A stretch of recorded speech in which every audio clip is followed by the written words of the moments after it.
தலையை உடைச்சிட்டு போறவன் சிலை கடத்தலுக்கா போறான்.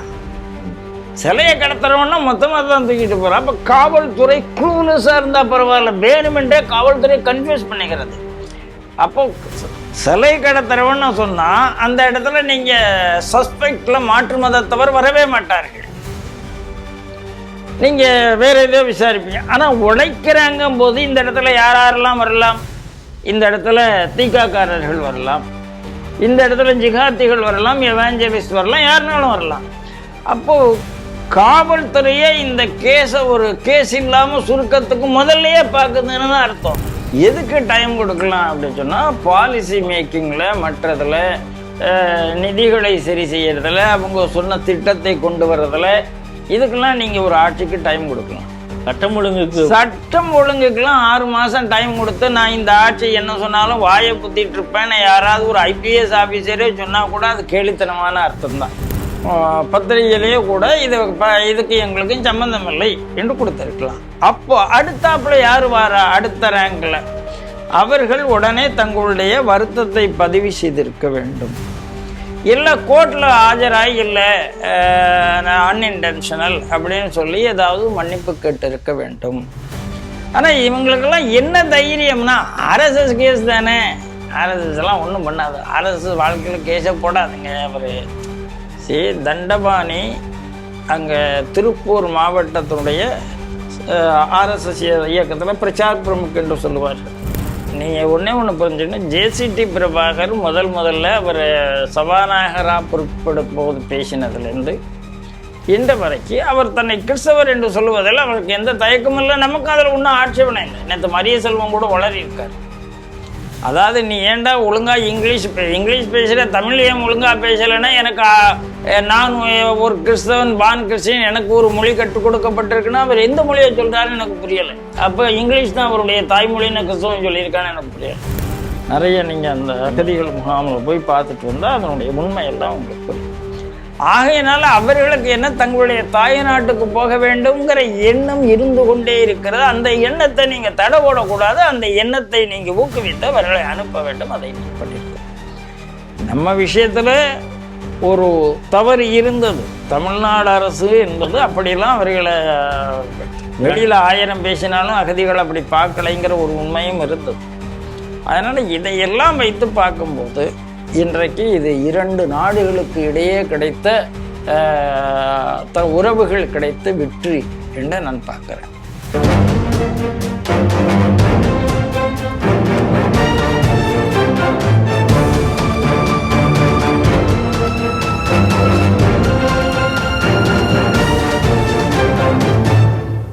ஸ்ரீ டிவி நேயர்களுக்கு வணக்கம்.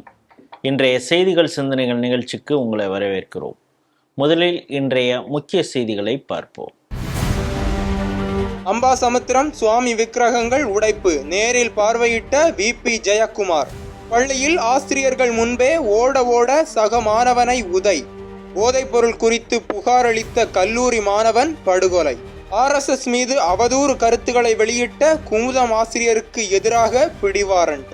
கருக்கலைப்புக்கு எதிராக பிரச்சாரம். சபாநாயகர் JCD பிரபாகர் பங்கேற்றதால் சர்ச்சை. தமிழர்கள் தாயகம் திரும்ப கட்டுப்பாடுகளை நீக்கியது இலங்கை. இன்றைய செய்திகள் குறித்து தனது கருத்துக்களை நம்மிடையே பகிர்ந்து கொள்ள நமது அரங்கத்திற்கு விஜயபாரதம் இதழின் முதன்மை ஆசிரியர் திரு ராம நம்பி நாராயணன் அவர்கள் இணைகிறார். ஸ்ரீ டிவி நேயர்கள் சார்பாக அவரை வரவேற்கிறேன். வணக்கம். வணக்கம் ராஜேஷ். ஸ்ரீ டிவியின் சார்பாக முதல்ல உங்களுக்கு வாழ்த்துக்கள். விஜயபாரதம் இதழில் முதன்மை ஆசிரியராக உங்களுடைய பணியை தொடங்க இருக்கிறீங்க. ஏற்கனவே பேக் டு பெவிலியன் அப்படிங்கிறது மாதிரி உங்களுக்கு தொடக்கம் விஜயபாரதம் தான். இப்பொழுது மீண்டும் அதிலேயே இணைந்திருக்கிறீங்க. ஸ்ரீ டிவி நேயர்கள் சார்பாகவும் உங்களை வாழ்த்துறோம். நன்றி ராஜேஷ். நன்றி ஸ்ரீ டிவி நேயர்களுக்கு. ஸோ முதல் செய்தியாக பார்த்தீங்கன்னா, அம்பாசமுத்திரம் இங்கே இந்த ஆற்றை ஒற்றியே இருக்கக்கூடிய ஒரு இடத்துல மக்களால் கண்டடிக்கப்பட்ட கோயில் விக்கிரகங்கள், சிவனுடைய இந்த லிங்கமாக இருக்கட்டும், முருகன் சிலை, விநாயகர், இதெல்லாம் பிரதிஷ்டை பண்ணி அங்கே மக்கள் அங்கேயே அவங்க வழிபட்டுக்கிட்டு வந்துட்டுருக்காங்க. அது கிட்டத்தட்ட 30-40 வருஷமாக இருக்குது. இப்போ கடந்த ஒரு 12 நாட்களுக்கு முன்பு பார்த்திங்கன்னா, அங்கே இருக்கக்கூடிய முருகன் சிலையை தலையை மட்டும் வெட்டி எடுத்துகிட்டு போனது மாதிரி இருந்தது. கேஸ் கொடுத்தாங்க. காவல்துறை எந்த நடவடிக்கையும் எடுக்கலை. இப்போ பார்த்தீங்கன்னா முழுவதுமாகவே அந்த சிலை சிதிலம் அடைஞ்ச அப்படியே சுக்குநூறாக உடைச்சிருக்காங்க. இது குறித்து நேரடியாக ஆய்வு செய்ய இந்து முன்னணி அமைப்புடைய மாநில துணைத் தலைவர் விபி ஜெயக்குமார் உள்ளிட்டவர்கள் கூட போய் இப்போ பார்த்துருக்காங்க. நீங்கள் இது போல் நடவடிக்கை எடுக்கலைன்னா அடுத்த கட்ட போராட்டத்தை நாங்கள் முன்னெடுப்போம் அப்படிங்கிறது மாதிரி சொல்லியிருக்காங்க. இந்த செய்தி எப்படி பார்க்குறீங்க? தமிழக காவல்துறை சொரணையற்று இருக்கிறது அப்படின்னு நம்ம சொல்ல முடியும். ஏனென்றால் நீங்கள் முதல்ல ஒரு விஷயம் புரிஞ்சுக்கங்க, இது அறநிலைத்துறையினுடைய கோயிலோ தனியார் கோயிலோ இல்லை.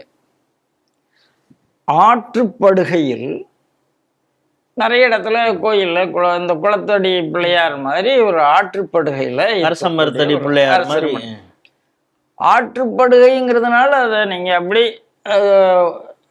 என்ன வேணாலும் நடக்கணும் போக முடியாது. ஏனென்றால் 30 ஆண்டுகளுக்கு மேலாக அந்த இடத்துல வழிபாடு நடந்து கொண்டு இருக்கிறது. ஒரு சிவலிங்கம் கிடைக்கிறது ஆத்துல, அந்த சிவலிங்கத்தை எடுத்து வைக்கிறார்கள். கூடவே ஒரு பிள்ளையார், கூடவே உள்ள ஒரு முருகன் சிலையை வச்சு அந்த இடத்துல ஒரு மேடை வைத்து, அப்போ ஆற்றுல குளித்துட்டு போற எல்லாரும் அங்க கும்பிட்டுட்டு போறாங்க. அது யாரோ ஒரு பூசாரியோ அந்தனரோ இவர் அர்ச்சகரோ தினசரி அதுக்கு பூஜையும் நடக்கிறது. தினசரி ஒருவேளை பூஜை காலையில நடக்குது, ஒரு அவாராறு வச்சுட்டு போறாரு. அப்படியானால் அது ஒரு கோயில் தான். நம்ம பார்வையில் அது கைவிடப்பட்ட ஏதோ ஒரு சிலை கிடையாது, வழிபாடு நடக்கக்கூடிய ஒரு இடம். ஒரு திறந்த வெளியில இருக்கு, அவ்வளவுதான். ஒரு கட்டடமா இல்லாம திறந்த வெளியில இருக்கு. 30 ஆண்டுகளுக்கு மேலாக இருக்கிறது. அப்போ அதுல முருகனுடைய தலை வெட்டப்படுகிறது. கடந்த 29ஆம் தேதி இது நடக்குது. இன்னைக்கு தேதி ஆகஸ்ட் 12ஆம் தேதி. 29ஆம் தேதியே உடனடியாக களத்தில் இந்து முன்னணி இறங்குகிறது. உடனே அங்க புகார் கொடுக்கிறார்கள், எல்லாருக்கும் புகார் கொடுக்குறாங்க. போலீஸ் எஃப்ஐஆரும் பதிவு செய்கிறது. யார் மேல பண்ண முடியும் எஃப்ஐஆர்? அன்ஐடென்டிஃபைடு பர்சன் மேல ஒரு எஃப்ஐஆர். ஆனா எஃப்ஐஆர் போட்டதோட தான் வேலை முடிந்து விட்டது என்று காவல்துறை நிறுத்தி விட்டது. அதான் பிரச்சனை. விசாரிக்கவே இல்லை. இன்னைக்கு என்ன இருக்கு, முழுசா முருகன் சிலைய உடைச்சிருக்காங்க. இப்ப மாற்று மதத்தினருடைய ஆலயங்கள் இப்படி பாதிக்கப்பட்டாலோ ஏதாவது நடந்தாலோ இப்படித்தான் போலீஸ் மெத்தனமாக இருக்குமாங்கிற? கண்டிப்பா இருக்காதுங்க. அதுதான் சொல்றேன், சொர்ணையற்று இருக்கிறது போலீஸ்னு சொன்னதனுடைய காரணம் என்ன? இன்சென்சிட்டிவ் அப்படிங்கிறதுக்கு எனக்கு வேற வார்த்தை தெரியல, டீசெண்டான வார்த்தை ஏன்னா எனக்கு தெரியல. இல்லை இப்போ இது எப்படி எடுத்துக்கிறதுனா, இது இந்துக்கள் பெரிய அளவில் வன்முறையில் இறங்கி போராடலாம் மாட்டாங்க அப்படிங்கிற ஒரு அலட்சியமாக கூட இருக்கும். ரெண்டாவது பக்தர்கள் தானே, ஒரு சிலை இல்லைன்னா இன்னொரு சிலை கொண்டு வச்சிருவாங்க, அதெல்லாம் வச்சிருவாங்க. அதெல்லாம் இந்துக்கள் மாதிரி உடனே அப்படி அட்ஜஸ்ட் பண்ணி இந்த ஆற்று நீர் போகிற மாதிரியே போகிறதுல வேறு யாருமே கிடையாது. திருப்பி சண்டைக்கு போக மாட்டாங்க, யாருன்னு ஒன்று பார்த்துட்டு இருக்க மாட்டாங்க. ஆனால் அவன் கண்ணில் படைச்சான்னா அவனை நைய படைச்சிருவாங்க, அதில் சந்தேகம் கிடையாது. எப்போ நடக்குதுங்கிற ஒரு கேள்வி. இப்போது ஆற்றுக்கு காலையிலேருந்து ராத்திரி வரைக்கும் குளிக்க ஆள் போயிட்டு தான் இருக்குது. அது பிரதானமான ஒரு படிக்கட்டு, காசி விஸ்வநாதர் கோயில் படிக்கட்டு என்று நான் கேள்விப்படுகிறேன். அப்போ கோயிலினுடைய படிக்கட்டுங்கும் போது எல்லாரும் போயிட்டோம். அப்போ எப்போ அவங்களால அந்த சிலையை உடைக்க முடியும் என்றால் இரவு நேரம் தான் முடியும். இதில் இன்னொரு வேடிக்கை என்னன்னா, காவல்துறை இதை நாங்கள் சிலை கடத்தல் பிரிவில் விசாரிச்சுட்டு வரோம் அப்படின்னு சொல்லியிருக்காங்க. தலையை உடைச்சிட்டு போறவன் சிலை கடத்தலுக்கா போறான்? சிலையை கடத்துறவன்னா மொத்தமாக தான் தூக்கிட்டு போறான். அப்போ காவல்துறை க்ளூலெஸ்ஸா இருந்தா பரவாயில்ல, வேணுமென்றே காவல்துறை கன்ஃபியூஸ் பண்ணிக்கிறது. அப்போ சிலை கடத்துறவன்னு சொன்னா அந்த இடத்துல நீங்க சஸ்பெக்ட்ல மாற்று மதத்தவர் வரவே மாட்டார்கள், நீங்க வேற ஏதோ விசாரிப்பீங்க. ஆனா உழைக்கிறாங்கும் போது இந்த இடத்துல யாரெல்லாம் வரலாம்? இந்த இடத்துல தீக்காக்காரர்கள் வரலாம், இந்த இடத்துல ஜிகாத்திகள் வரலாம், எவாஞ்சலிஸ்ட் வரலாம், யாருனாலும் வரலாம். அப்போ காவல்துறையே இந்த கேஸை ஒரு கேஸ் இல்லாம சுருக்கத்துக்கு முதல்லயே பார்க்குதுன்னு தான் அர்த்தம். சிலை கடத்தல் பிரிவில் நாங்க இதை விசாரிக்கிறோம்னு காவல்துறை சொல்லுமானால், காவல்துறை இதுல மெனக்கிட விரும்பவில்லை. என்ற அர்த்தம். உண்மையான குற்றவாளிகள் பிடிக்கணுங்கிற ஒரு கண்ணோட்டம் இல்ல. இப்போ ஹிந்து முன்னணியை நேற்று விபி ஜெயக்குமார் அங்க போயிருக்கார், குற்றாலநாதன் அங்க போயிருக்கார், எல்லாத்தையும் சமாதானப்படுத்தி ஏதோ விரைந்து நடவடிக்கை எடுப்போம் அப்படின்னு சொல்லியிருக்காங்க.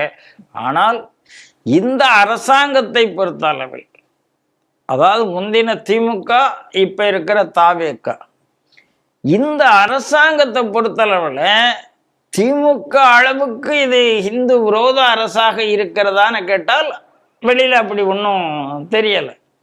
ஆனால் திருச்சபை அரசாக இருக்கிறது. இந்து விஷயத்துல இன்சென்சிட்டிவ் அரசாக இருக்கிறதான அறநிலையத்துறை அமைச்சரே ஷூ போட்டுட்டு ஒரு கோயில் கோபுரத்துல ஏறுற அளவுக்கு இன்சென்சிட்டிவ் அரசாக இருக்கிறது.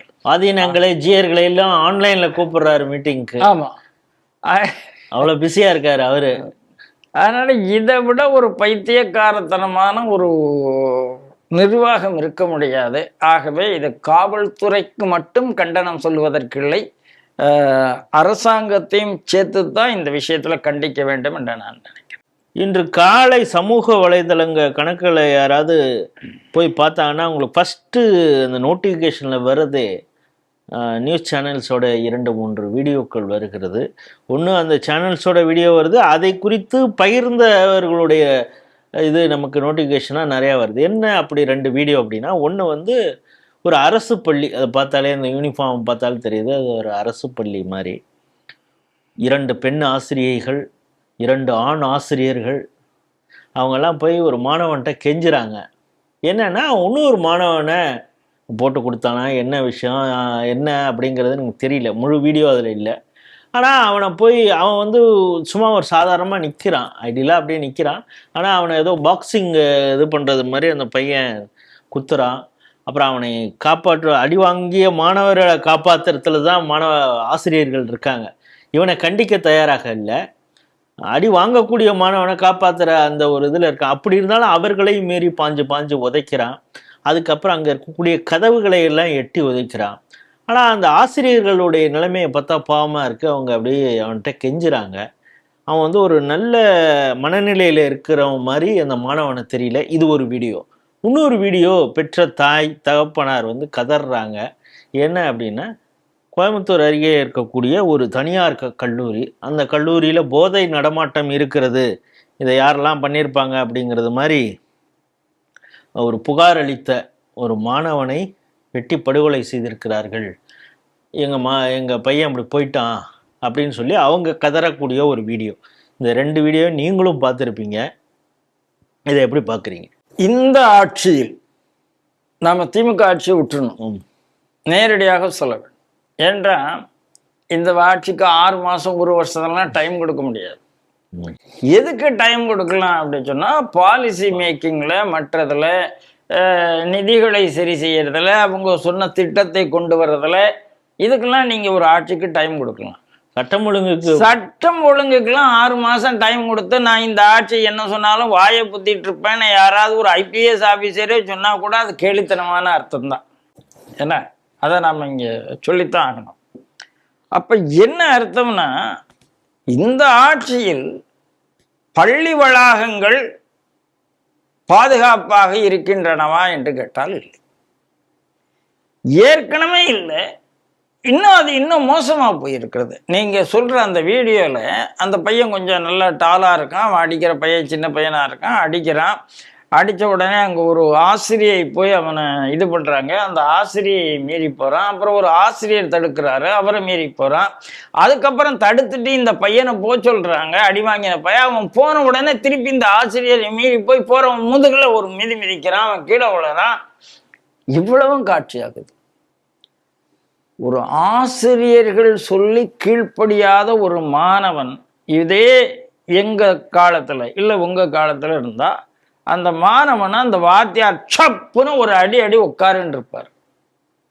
எல்லாம் வாத்தியாரே கையை கட்டி உட்கார வச்சிருவோம். இது எல்லாம் நாங்கள் பார்த்துருக்கோம். சில பள்ளிக்கூடங்களில் இந்த கைதிகளை கட்டுற மாதிரி பின்னால் கையை கட்டி முட்டு போட வச்ச ஆசிரியர்கள்லாம் இருக்கு. அன்னைக்கு உப்புல முட்டு போடுறதெல்லாம் கூட அந்த காலத்தில் இருக்கு அப்படிம்பாங்க, இருந்திருக்கு. அப்படி இருக்கும்போது ஆசிரியர்கள் எதுவுமே செய்ய முடியாத நிலை என்றால் ஆசிரியர்களால் மாணவனை அடிக்க முடியலை. அடித்தா மாணவன் கேஸ் கொடுப்பான். அந்த ஆசிரியராலும் முடியலை, ஆசிரியராலும் முடியலை, அவனை போய் தாஜா பண்றாங்க. இது என்ன? வேண்டாம்ப்பா, அடிக்காதப்பா, அடிக்காதப்பான்னு. சரி, நான் இப்ப சொல்றேன், இவன் அடிச்சுட்டான், பரவாயில்ல. அடுத்து ஒரு 3 நாளா இந்த பையன் ஒரு 4-5 பேரை சேர்த்துட்டு வந்து இவன் நாளைக்கு அடிச்சா என்ன ஆகும் அதே கேம்பஸுக்குள்ள? இல்லை, இன்னைக்கு இதுக்கு பின்னால உள்ள காரணம் நமக்கு தெரியலை. இந்த காரணம் வேறு ஏதாவது காரணமா இருந்தா நாம என்ன செய்யறது? அதனால ஆசிரியர்களுக்கு குறைந்தபட்சம் மாணவர்களை தண்டிப்பதில் என்ன உரிமை உண்டோ அது அரசு வழங்க வேண்டும். இந்த கேஸை பொறுத்தவரை ரொம்ப தெளிவா எனக்கு தெரியுது, அந்த மாணவனுடைய நடத்தை என்பது ரொம்ப மோசமான நடத்தை. எல்லாம் வீடியோ ஆதாரங்கள் இருக்கு. ஆகையினால அவனை பெற்றோரை கூட்டு வந்து அந்த மாணவனை சஸ்பெண்ட் பண்ணி வைக்கலாம் பள்ளி. இதுக்கு வந்து அந்த மாணவனை அடிக்கணும்னு அவசியம் இல்லை. பெற்றோரை கூட்டு உங்கள் மாணவன் மன்னிப்பு கேட்கணும்னா சொல்ல வைக்கலாம், எழுதி கொடுக்க சொல்லலாம். இல்லை என்றால் சீர்திருத்த பள்ளிக்கு அனுப்பி வச்சிடலாம். இதெல்லாம் எங்கேயாவது 2 இடத்துல செய்தி வந்தால்தான் பெற்றோருக்கு பயம் வரும். நாளைக்கு இப்போ பெற்றோரும் குழந்தைகளை கேட்க முடியாது. இன்னும் ஒரு சமுதாயத்தை நாம் வளர்த்து கொண்டு இருக்கிறோம்னு எனக்கு 2 நாளைக்கு முன்னால் நம்ம எம்ஆர் வெங்கடேஷ் ஒரு புக் ரிலீஸ் பண்ணார். அந்த புக் ரிலீஸினுடைய டைட்டில் என்னவாக இருந்ததுன்னா, கிறிஸ்டியன் கான்ஸ்டியூஷன் இன் த ஹிந்து நேஷன் அப்படின்னு தலைப்பு இருந்தது. இந்த ஒரு வழிமுறை மாணவர்களை எதையுமே கேட்கக்கூடாதுங்கிற என்ற வழிமுறை, ஆசிரியர்கள் அவங்கள கட்டுப்படுத்தவே கூடாது என்ற வழிமுறை, பெற்றோர் கட்டுப்படுத்தவே கூடாது என்ற வழிமுறையெல்லாம் நம்ம இந்து கலாச்சாரத்தில் அப்படி ஒன்று இருக்கிறதா என்பதை என்னால் ஏற்றுக்கொள்ள முடியவில்லை. இந்த சோக்கால் லிபரல்ஸினுடைய இதில் வந்து இன்னைக்கு இந்த லிபரல்ஸால தான் இன்னைக்கு ஐரோப்பா காணாம போய்கொண்டு இருக்கிறது, அமெரிக்கா காணாம போய்கொண்டிருக்கு. இந்த லிபரல்ஸ்னால என்ன ஆச்சுன்னா, யாரோ ஒருத்தன் உன்ட்ட கட்டுப்பாடே இல்லையே, நான் கட்டுப்பாடை கட்டுத்தருகிறேன்னு வந்து அவங்களை அடிமையாக்கிட்டு இருக்கான். ஆகையினால உடனடியாக இது வந்து சின்ன விஷயம் இல்லை, வைரல் ஆகி கொண்டு இருக்கிற அந்த வீடியோ இனிமேல் தான் நம்ம நீங்கள் சொன்ன மாதிரி இன்னைக்கு காலையில் நம்ம வந்ததுனால அதனுடைய சோர்ஸ் என்ன அந்த மாணவன் யார் என்னெல்லாம் நம்ம பார்க்க முடியலை. ஆனால் உடனடியாக இதன் மீது நடவடிக்கை எடுக்க வேண்டும். பள்ளி கல்வித்துறை நேரடியாக உள்ளே போய் இதை விசாரிக்கணும். இந்த பள்ளின்னு பார்த்துட்டு காவல்துறை நேரடியாக போய் விசாரிக்கணும். அந்த பையனை எப்படி சரி பண்ணணுங்கிறத பார்க்கணும். இது இந்த வீடியோ பொறுத்தது. கோயம்புத்தூர் ரொம்ப தெளிவுங்க. அந்த மாணவன் வந்து கல்லூரி பேரும் இருக்கு, நம்ம சொல்ல வேண்டாம், ஏன்னா அது தனியார் கல்லூரி என்பதால். ஆனால் என்னன்னா, நாங்கள் போதையை ஒழிச்சிட்டோம்னு சொல்கிறாங்க. அந்த பையனும் சரி இவங்களும் சரி அந்த பையனையும் இந்த மாணவனை அடித்தவர்களையும் நான் சொல்கிறேன் இந்த வார்த்தையால், வேற யாரையும் சொல்ல, தற்கொலைகளாகத்தான் இருக்கிறார்கள். எப்படி அப்படி உருவாக்கி இருக்காங்கங்கிறது நமக்கு தெரியல. அந்த மாணவன் புகார் கொடுக்குறான், இவங்க தான் இந்த போதைப் பொருளை கேம்பஸுக்குள்ள கொண்டு வராங்கன்னு ஒரு புகார் கொடுக்குறான். அந்த புகார் கொடுத்ததன் காரணமாக 19 பேர் சேர்ந்து அந்த மாணவனை அடிக்கிறார்கள். அந்த மாணவனை இறந்து போகிறார். இது ஒன்றும் சின்ன விஷயம் இல்லைங்க. இது அப்படிலாம் அப்போ கல்லூரி வளாகத்தில் நான் புகார் கொடுக்கறது கூட என்னால் முடியலை, அது கூட எனக்கு பாதுகாப்பு இல்லைன்னு அர்த்தம். 2வது, அந்த கல்லூரி எப்படி இந்த மாணவனை வந்து வெளியில சொல்லிச்சு? அந்த கல்லூரி பாதுகாத்திருக்கணுமா இல்லையா? அந்த கல்லூரி விசாரிச்சிருக்கணுமா இல்லையா? நிர்வாகம் பண்ணிருக்கணுமா இல்லையா? அதனால அரசு பள்ளிங்கிறது ஒரு பக்கம் விட்டுருங்க, இந்த இடத்துல கல்லூரி தவறு செய்திருக்கிறது அந்த மாணவர்களை என்ன நான் பார்க்குறேன். மொத்தத்தில் இந்த அரசாங்கம் மாணவர்கள் சீரழிவதை பார்த்து கொண்டிருக்கிறார்கள். ஆனால் அவங்க அஜெண்டா வேற ஏதோ நடந்து கொண்டு இருக்கிறது, அது நமக்கு புரியலை. மாணவ சமுதாயம் போகக்கூடிய அந்த திசை தவறாக இருக்கிறது. இதற்கு தாவேக அரசு வழிபோட்டு கொடுக்கிறது என்று கூட நான் சொல்லுவேன். அதனால் உடனடியாக இதை சரி பண்ணுவதற்கு இந்த அரசாங்கம், உயர்கல்வித்துறை, ஆரம்ப கல்வித்துறை, காவல்துறை எல்லாரும் சேர்ந்து ஒரு கோஆர்டினேட்டட் எஃபெக்ட் எடுக்க வேண்டும் என்று நான் நம்புகிறேன். அடுத்த செய்தி உங்கள்கிட்ட தான் இந்த கேள்வியை கேட்கணும், ஏன்னா அது பத்திரிகை சம்பந்தமான செய்தி.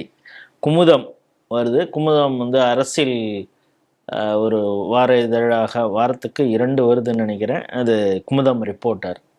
2009 ஒரு கட்டுரை வந்திருக்கு. சோலை அப்படிங்கிறவர் எழுதியிருக்காரு.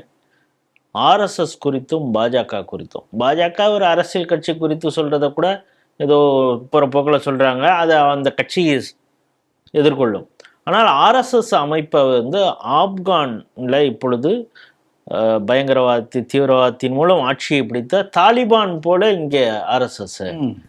இவர்கள் பெண்களை வந்து அடிமையாக நினைக்கக்கூடிய ஒரு அமைப்பாக இருக்கு அப்படின்லாம் எழுதியிருக்காங்க. இதை குறித்து கோயம்புத்தூரை சேர்ந்த கே தண்டபாணி அப்படிங்கிறவர் ஒரு வழக்கு தொடுத்தார். அதில் வெளியீட்டாளர்கள், ஓனர் ஜவஹர் பழனியப்பன் முதற்கொண்டு எல்லாரையும் அதில் எழுத்திருந்தாங்க. கட்டுரையாளர் சோலை, அது மட்டும் இல்லாமல் அந்தோணி ராஜ் அப்படிங்கிறவர் வெளியீட்டாளர். அப்புறம் அந்த இதில் முக்கியமான பொறுப்பாளர்கள்லாம் அதில் சேர்த்து அவங்க மேலே வழக்கு போட்டிருக்காங்க. 16 வருஷமாக அந்த வழக்கு நடந்திருக்குது. அப்போ அந்த வழக்குன்னு காலத்திலேயே சோலை இந்த கட்டுரையாளர் இறந்து போயிடுறாரு. இந்த கோதை மற்றும் ஜவஹர் பழனியப்பன் 2 பேரும் எங்களுக்கும் இதுக்கும் சம்மந்தம் இல்லைன்னதுனால கோர்ட் அவங்கள விடுவிச்சிருச்சு. மற்ற 3 பேர் மேலே வழக்கு இப்பொழுது வந்து பிடிவாரண்ட்டு பிறப்பிச்சிருக்காங்க. இதை எப்படி பார்க்குறீங்க? முதல்ல நீதிமன்றத்துக்கு என்னுடைய பாராட்டுக்களை தெரிவித்துக் கொள்கிறேன். அதாவதுங்க, ஒரு பத்திரிகை தவறான செய்தி ஒன்று போடுகிறது என்றால் இன்னைக்கு ரொம்ப தெளிவாக எல்லாரும் தப்பிச்சு போகிறாங்க. இங்கே கூட நீங்கள் நல்லா புரிந்து கொள்ள வேண்டும். எடிட்டர் ஒருத்தர் இருக்கார் ஒரு பத்திரிகை, பப்ளிஷர்னு ஒருத்தர் இருக்கிறாரு, இன்னும் சிலர் இருக்கிறாங்க. ஒரு கட்டுரையாளர் எழுதுகிறார், அந்த கட்டுரை மீது அவதூறு வழக்கு வருகிறதுன்னு வச்சுக்க. என்ன பண்ணணும்? அந்த கட்டுரையாளர் இல்லை நான் இந்த நோக்கத்தில் எழுதவில்லை அப்படின்னு ஒரு ரிஜாயிண்டர் கொடுக்கலாம். இல்லை அந்த பத்திரிகை இல்லை இது கட்டுரையாளரின் தனிப்பட்ட கருத்து எங்களுக்கு தவறாக பிரசுரம் ஆயிடுச்சு, ஓவர் சைட்ல ஏதோ பண்ணிட்டாங்க. இப்போ என்ன பார்த்தா என்னுடைய பார்வையில் அப்படித்தான் நடந்திருக்கு. இந்த கேஸை பார்த்தா தெரியுது. ஏன்னா ஜவஹர் பழனியப்பன் தான் அதனுடைய பப்ளிஷர், செல்வரங்கன் குமுதம் ரிப்போர்ட்டர் இருக்கார், ஆனால் அவர் தான் குமுதம் குரூப்ஸினுடைய பப்ளிஷர். அவர் தன்னை விடுவித்து கொண்டார். இன்னொரு அந்த அம்மாவும் தன்னை விடுவித்து கொண்டாங்க, கோதையும் தன்னை விடுவித்து கொண்டார்கள். இவர்கள் என்ன சொல்லியிருப்பாங்கன்னா, கட்டுரையாளருடைய கருத்து அதுக்கும் பத்திரிகைக்கும் சம்பந்தம் இல்லை, அதை அவங்க ஒரு இதாக கூட கொடுத்துருக்கலாம், பத்திரிகையிலேயே கூட இதுக்கு எங்களுக்கும் சம்பந்தம் இல்லை என்று கொடுத்துருக்கலாம். அப்போ அடுத்தாப்புல யார் வாரா? அடுத்த ரேங்கில் அவர்கள் உடனே தங்களுடைய வருத்தத்தை பதிவு செய்திருக்க வேண்டும். இல்லை கோர்ட்டில் ஆஜராகி இல்லை அன்இன்டென்ஷனல் அப்படின்னு சொல்லி ஏதாவது மன்னிப்பு கேட்டு இருக்க வேண்டும். ஆனால் இவங்களுக்கெல்லாம் என்ன தைரியம்னா, ஆர்எஸ்எஸ் கேஸ் தானே, ஆர்எஸ்எஸ் எல்லாம் ஒன்றும் பண்ணாது, ஆர்எஸ்எஸ் வாழ்க்கையில் கேஸே போடாதுங்க. அவர் தண்டபாணி அங்கே திருப்பூர் மாவட்டத்தினுடைய ஆர்எஸ்எஸ் இயக்கத்தில் பிரச்சார் பிரமுக் என்று சொல்லுவார்கள். 2009, 2010 காலகட்டத்தில் பிரச்சார் பிரமுக்காக இருந்தவர் ரொம்ப ஆக்டிவாக இருப்பார். மீடியா விஷயத்திலும் தண்டபாணி ரொம்ப ஆக்டிவாக இருப்பார். அப்போ அவர் போட்ட கேஸ் இது. அப்போது நீங்கள் ஒரு கேஸ் முடங்கவில்லை, கேஸ் நடந்து கொண்டு இருக்கிறது, ஒரு சிலர் அதிலேருந்து விடுவித்து கொண்டார்கள். அதுக்கப்புறம் நீங்கள் ஒன்று மன்னிப்பு கேட்கணும், பத்திரிகையிலேயே மன்னிப்பு கேட்கணும், இல்லை நேரில் போய் கோர்ட்டில் போய் மன்னிப்பு கேட்கணும். ரெண்டையுமே பண்ணாமல் எத்துவாளித்தனம் பண்ணிட்டு இருந்தால் கோர்ட்டு ஏன் கேட்கக்கூடாது? ஸோ இது எனக்கு கோர்ட்டை நான் பாராட்டுகிறேன். ரெண்டாவது, அது என்னங்க உங்களுக்கு அப்படி என்னங்க ஆர்எஸ்எஸ் மேலே அவதூறு பேசுறது? தாலிபானும் ஆர்எஸ்எஸும் பெண்களை ஒன்றா ட்ரீட் பண்ணதா? எந்த ஆர்எஸ்எஸ் சொல்லுது பெண்களை நீங்கள் முக்காடு போட்டு வருங்கன்னு எங்கேயாவது ஆர்எஸ்எஸ் சொல்லுகிறதா? படிக்கக்கூடாதுன்னு எங்கேயாவது சொல்லுகிறதா? சார், மோகன் பாகவத் என்ன பேசுகிறார், நரேந்திர மோடி என்ன பேசுகிறாருன்னா இவங்க பார்க்க மாட்டாங்களா? இந்த சோலை இன்னைக்கு இறந்து போயிட்டார், எனக்கு ஒன்றும் பிரச்சனை இல்லை மேலே. ஆனால் எப்படி போடுகிறார்கள்? உங்களுக்கு என்ன அப்படி ஒரு மன அரிப்பு இந்த பத்திரிகையாளருக்குன்னு கேட்குறேன். என்ன மன அரிப்பு? அப்போ இவர்கள் திட்டமிட்டு ஒரு பொய்யை பரப்பி கொண்டே இருப்பார்கள். இவர்களை யாருமே கேட்காம இருக்கணுமா? அதனால இனிமே இப்போ பிடிவாரண்டு போயிருக்கிறதுனால இவங்க என்ன பண்ண போறாங்கன்னு நமக்கு தெரியாது. சில நாட்கள் முன்பு சனாதன தர்மத்தை குறிப்பாக சைவம் வைணவத்தை அசிங்கமாக பேசிய பொன்முடி மீதும் இதே போல பிடிவாரன் போட்டது, உமா ஆனந்த் போட்ட கேஸ்ல.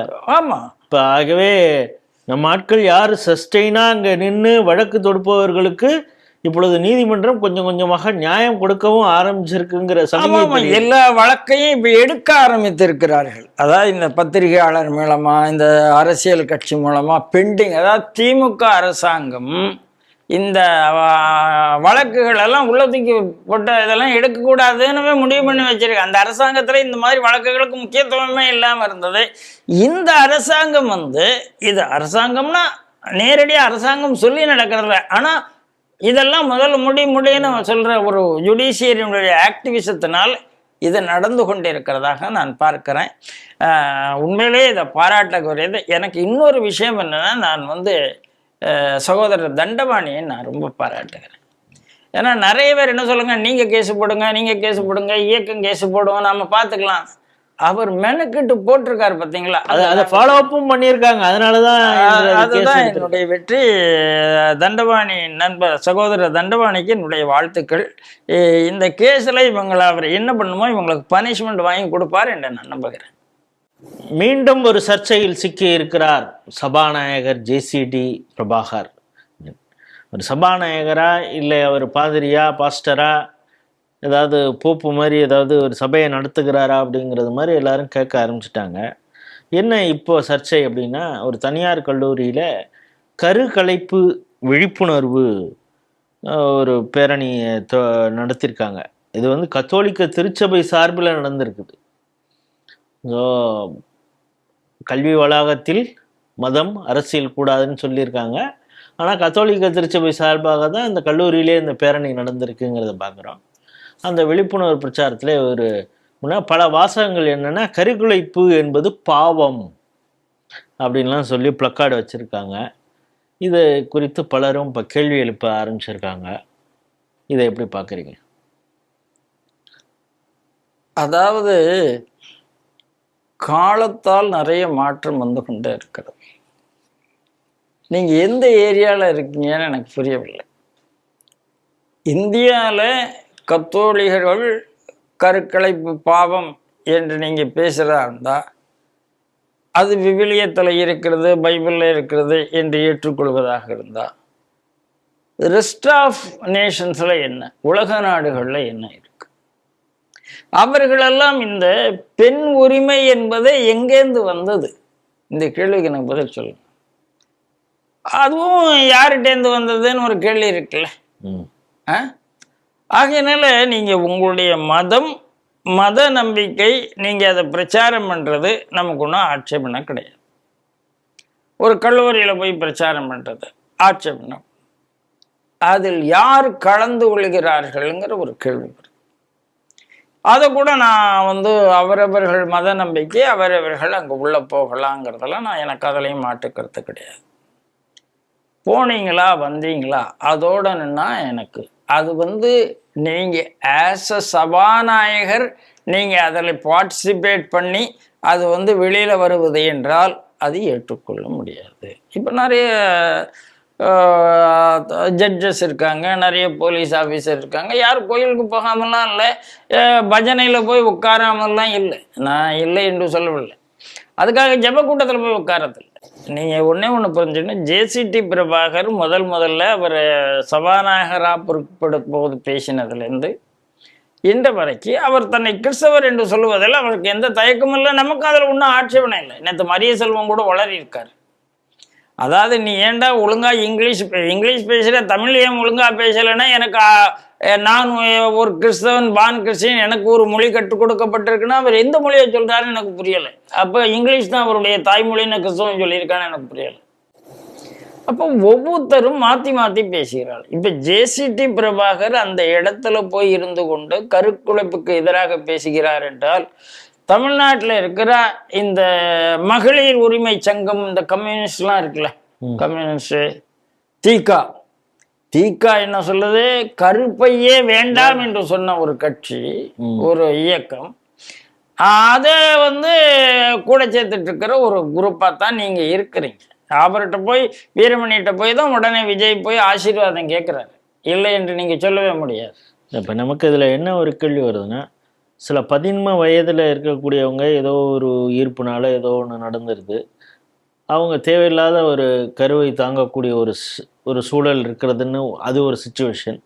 இன்னொன்று பாலியல் ரீதியாக வன்புணர்வு ஏதோ ஒன்று நடந்து அது வந்து ஒரு அன்வான்ட் ஒரு இது தானே. இந்த இடத்துல எல்லாம் இவங்களுடைய நிலைப்பாடு என்னவாக இருக்க போகிறதுங்கிற ஒரு கேள்வியும் எழுதுல. இல்லை அதுதான் சார், காலத்துக்கு ஒவ்வாததுங்கிற ஒரே வார்த்தையில் சொல்லிட்டேன். அதாவது இது வந்து பெண்கள் முடிவு செய்ய வேண்டிய விஷயம். நீங்கள் சட்டத்தால் முடிவு பண்ணக்கூடிய விஷயம் இல்லை. நீங்கள் திருமணமான இரு பேருலயே அவங்க இப்பொழுது வேணும்னு முடிவு பண்றது, வேணாம் எத்தனை வருடங்களுக்கு பிறகு குழந்தைய சுமக்கிறதுங்கிறதெல்லாம் இப்போ அவங்கவுங்க இதா வச்சிருக்கிற நேரத்துல எப்படி இவங்களால அப்படி பேச முடியுது? சார், இப்போ கேத்தலிக் பாதிரிகள்கிட்டே இப்போ ஒரு டிபேட் நடந்து கொண்டு இருக்கிறது. ப்ராட்டஸ்டன்ட் பாதிரிகள்லாம் கல்யாணம் பண்ணிக்கிறேன், நாம் ஏன் கல்யாணம் பண்ணாமல் இருக்கோம், நாமளும் கல்யாணம் பண்ணிக்கொள்ள வேண்டியதானே அப்படிங்கிற டிபேட் வர ஆரம்பிச்சிருக்கு. அதனாலேயும் பல சிக்கல்கள் வருகிறது, பாவ மன்னிப்பு பிரச்சனைகள் வருகிறது, எல்லாம் வருது. அந்த கதையெல்லாம் நாம் கேட்டால் நிறைய போயிட்டே இருக்கோம். அதை போக வேண்டாம், பிஹைண்ட் த பெல்ட் அடிக்கிற மாதிரி நாம் போக வேண்டாம். ஆனால் ஜேசிடி பிரபாகர் ஆஸ் அ சபாநாயகர் அங்கே போய் அதை விளம்பரப்படுத்தினது ஏற்றுக்கொள்ள முடியாது. நீங்கள் ஒரு கான்ஸ்டியூஷனில் ஹெட்டாக போகிறீங்க, போகக்கூடாதுங்கிற. நீங்கள் அங்கே போனீங்களா, ஒரு அமைதியாக உட்காந்துட்டு அமைதியாக வந்தீங்களா, ஜெபம் பண்ணீங்களா? எனக்கு ஒன்றும் ஜேசிடி பிரபாகர் ஜெபம் பண்ணுறதில் எனக்கு ஒன்றும் வருத்தம் கிடையாது. அவர் வந்து பைபிள்லேருந்து தன்னுடைய ஸ்பீச்சில் கோட் பண்ணுறதில் எனக்கு ஒன்றும் வருத்தம் கிடையாது.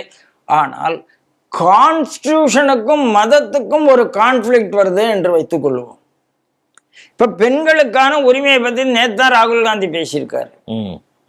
அவர் 2013 அதே தான் பேசினார், இன்னைக்கு அதே தான் பேசுகிறாரு.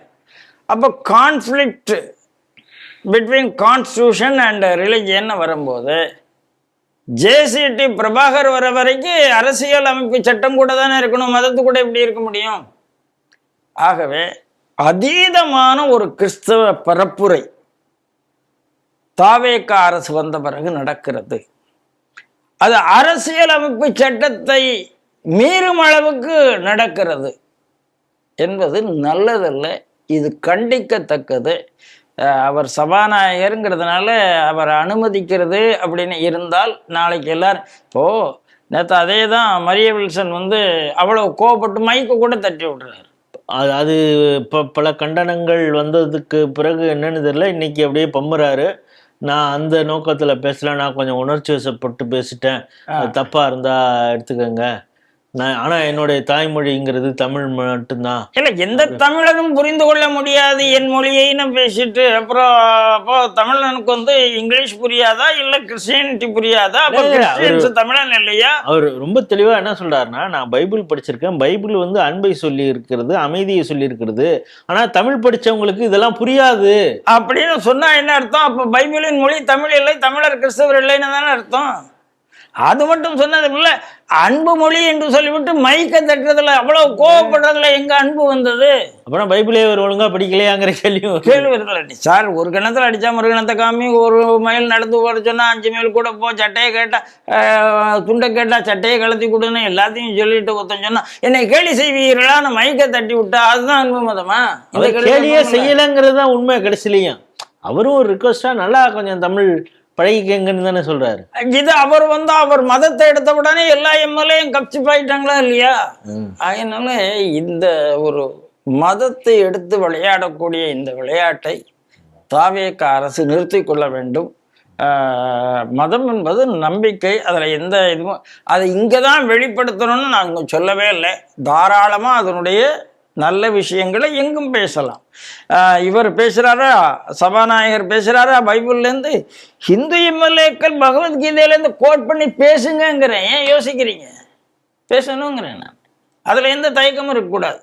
போஜராஜன் கண்டிப்பா பேசுவார் நினைக்கிறேன். அப்ப இவங்க அதுக்கெல்லாம் எதிர்ப்பு தெரிவிப்பாம இருப்பாங்க அப்படிங்கிறத நம்புவோம், பார்க்கலாம். அதனால இந்த விஷயம் ஜேசிடி பிரபாகர் கொஞ்சம் அதிகமாக எல்லையை மீறுகிறார் என்பதுதான் நம் பார்வைக்கு வருகிறது. முதல்வரோ மற்றவர்களோ சேர்ந்து அவரை கட்டுப்படுத்த வேண்டும் என்பதுதான் நம்முடைய வேண்டுகோள். இந்தியாவிற்கு மிக அருகாமையிலே இருக்கக்கூடிய ஒரு நாடு, அண்டை நாடு ஸ்ரீலங்கா. அங்கே ஒரு இன போராட்டம் இத்தனை ஆண்டு காலமாக நடந்தது. அது 2009 அந்த ஆயுதம் தாங்கிய அந்த போராட்டம் நின்று போனது அப்படிங்கிறது பார்க்குறோம். பிரபாகரன் இறந்த பிறகு, எல்டிடி முடக்கப்பட்ட பிறகு அது முடிஞ்சிருச்சு. ஆனாலும் தமிழர்களுக்கு உரிய பங்களிப்பு அங்கே கிடைச்சிருக்குதா அப்படிங்கிறதெல்லாம் ஒரு டிபேட் ஒரு பக்கம் போயிட்டுருக்கு. அங்கே 13வது சட்ட திருத்தம் கொண்டு வரணுங்கிற அந்த விஷயம் இப்போது வரை இந்தியா அதற்கு அழுத்தம் கொடுத்துக்கிட்டு இருக்கிறதெல்லாம் ஒரு பக்கம் இருந்தால் கூட, இப்பொழுது அங்கே நாடு கொஞ்சம் அடுத்த கட்டத்தை நோக்கி போயிட்டுருக்கு. இப்போ அகதிகளாக இப்போ இந்தியா மற்றும் இல்லை மற்ற நாடுகள்லாம் போய் அகதிகளாக இருக்காங்க. ஏன்னா 1983 தொடங்கிய போர் 2009 வரைக்கும் நடந்திருக்கு. இதில் அப்பாவிகளாக பல பேர் இனிமேல் நம்ம அங்கே இருந்தால் நமக்கு சேஃப் இல்லை அப்படின்னு சொல்லி பல பேர் பல நாடுகளுக்கு வந்திருப்பாங்க.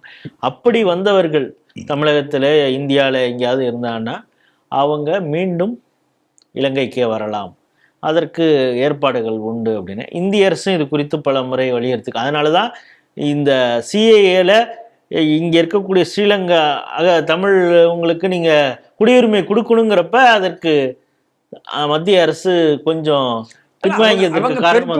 பெர்சிக்யூட்டட் மைனாரிட்டிஸ் கிடையாது.